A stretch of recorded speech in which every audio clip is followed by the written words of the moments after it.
Hi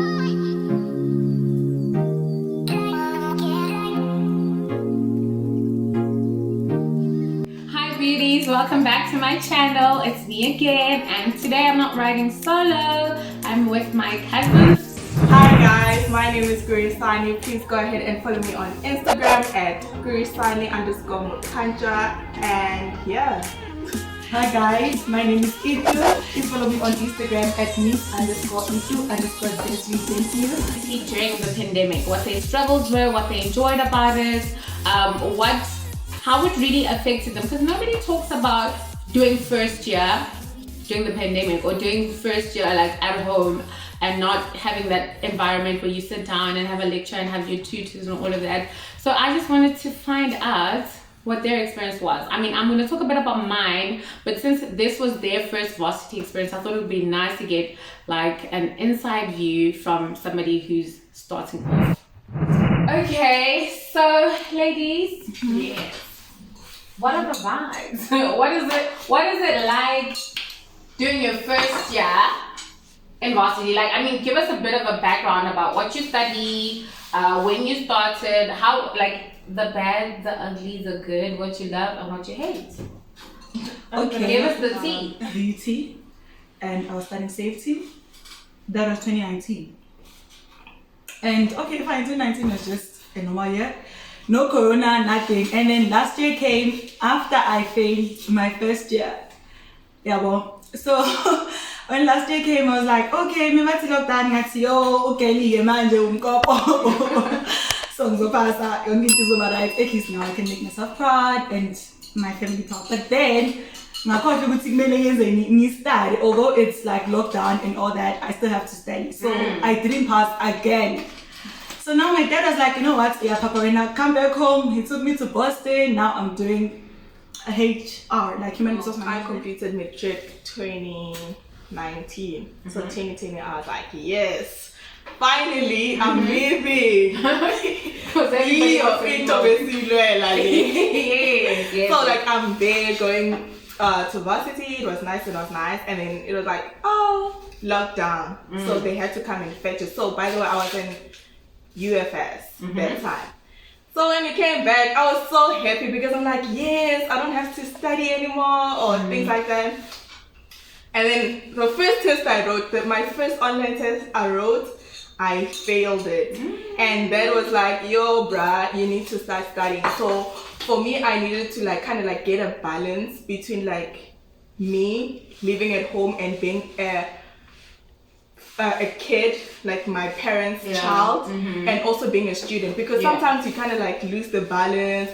You're doing the dishes, go to Sunny, do the dishes, go to Sunny, please do that. And you kind of like forget, you're like, I'm gonna study tomorrow, and tomorrow becomes tomorrow. So I needed to kind of like get that balance, and also we needed to get network quick because we didn't. Shout out to the Wi-Fi now. Yeah, shout out to the Wi-Fi. Like, yeah, now we've got like the Wi-Fi, and everything was just kind of like falling into place, I guess. Yeah. So I also found my rhythm. I understood myself better in terms of how I like studying and doing my things. Yes, that's like important. That. Yeah.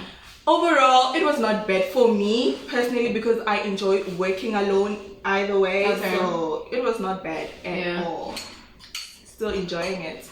It's strange for you to say that, because I feel I did varsity, guys, way back. I like to make myself feel old. I'm not that old, but I did varsity way back, and I did the traditional thing, you know, going to class, doing your this, doing your that, having structure around it, right? And then when I decided to go back to school for another qualification, I'm working. I work crazy hours. For me, it was like, how am I gonna do this? I didn't know how I was gonna do it, but I knew that I wanted to do it, and I was like, you know what, wafa. I'm doing this. I'm going head first, and we'll find the rhythm as time goes on. But I struggled. I feel like I struggled because time. Like you're saying, you had the struggle of needing to be everywhere. I have a 9-hour job that I have to dedicate myself to, and then come back at 7 p.m. and be in the mode to study, just not in the right space. So you see how everybody has their own reasons as to why lockdown. I think I really like that. I think it's It's crazy. it's not different. easy, and that's one thing people need to understand. I think we're talking about this because we want people on the channel that are going to be watching to understand that if you messed it up, fudged it up the first year, don't beat yourself so hard about it, because it was really a tough time for everyone. You know, not everybody has their own reasoning as to why school or just the focus was lacking. So don't be too hard on yourself. Just know, Guti, you know what? Kurusani had her struggles, Tumi had her struggles, I had my struggles. And it doesn't even have to be the ones that we're mentioning. Like finances are a struggle. Like when I was meant to do my second semester, I had just gotten retrenched because of COVID. And I was like, oh my God, how am I going to pay for my school? You know, now that I don't have a job, I can't take all my savings and push it into that because I still need to survive at the end of the day. And I didn't know how long this was going to last. And we've come to see that it's not going anywhere. So I had to make the decision, a very painful decision, to not go back and do my second semester, which was so difficult because I was so amped. You know, after my first exams, first semester, I was like, I'm killing it. You know, this is my thing. You know, I had gotten the groove, and now this dark cloud just came over me, and I'm like, oh, come on, can I go catch a break?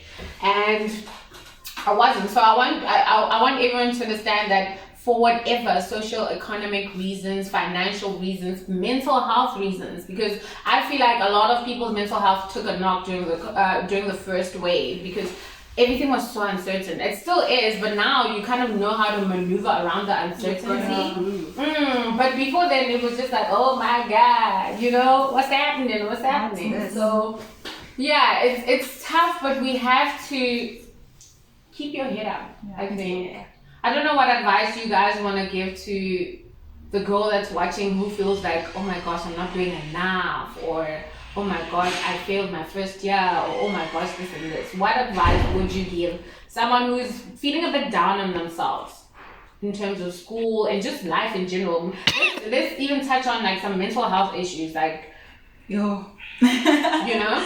Yeah. Okay, 2019 I was really growing. Oh. I was really going through the most. I didn't even want to go to school, attend lectures, nothing. I just wanted to stay in the dark and do nothing, like nothing at all.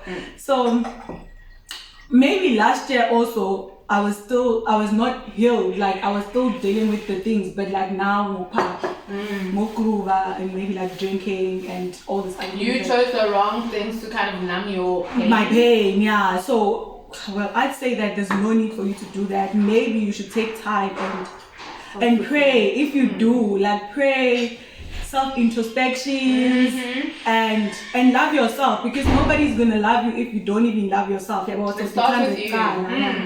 And like think it's your future. Like it doesn't matter what everybody else thinks until it's in you to actually change it. You're not going to do it.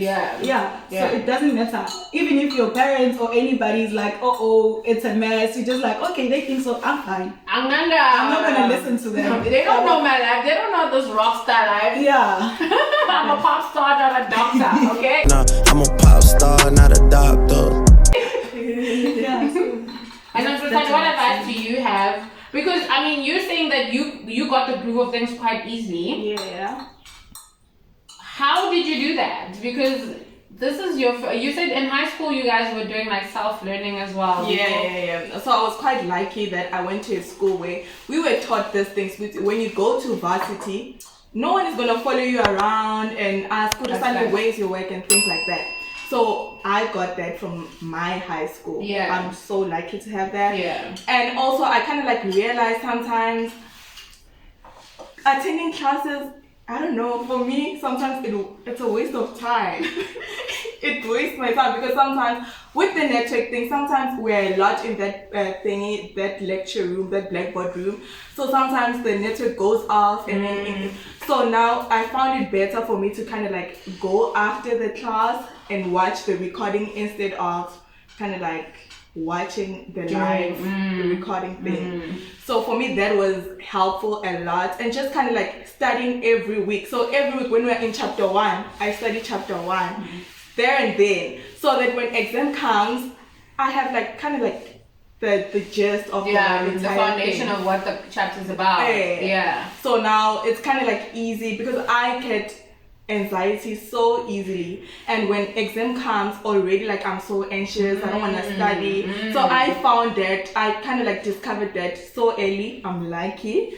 I discovered that I get so anxious. So what I did was like kind of like study every week so that by the time the exams come, I'm good to go. I know what you mean. Also, I actually listened. Did you adopt the same method? Yeah. Since I'm here now, I had to like adopt it because Punju will tell you, it's okay, and so like. And it's nice, you know. It's nice to have a sister or someone that's also in the same kind of situation to bounce off of. To say, yo, Punju, I don't know what's going on. This is how I'm feeling, and then they can get you into that, get you out of that bad headspace of putting yourself down or thinking, no. Because we do that a lot. We do that. We put ourselves down even before the challenge She comes. make it clap, clap, clap. She make it clap, clap, clap. She make it. She make it clap, clap, clap. She make it clap, clap, clap. She make it clap, clap, clap. She make it clap, clap, clap.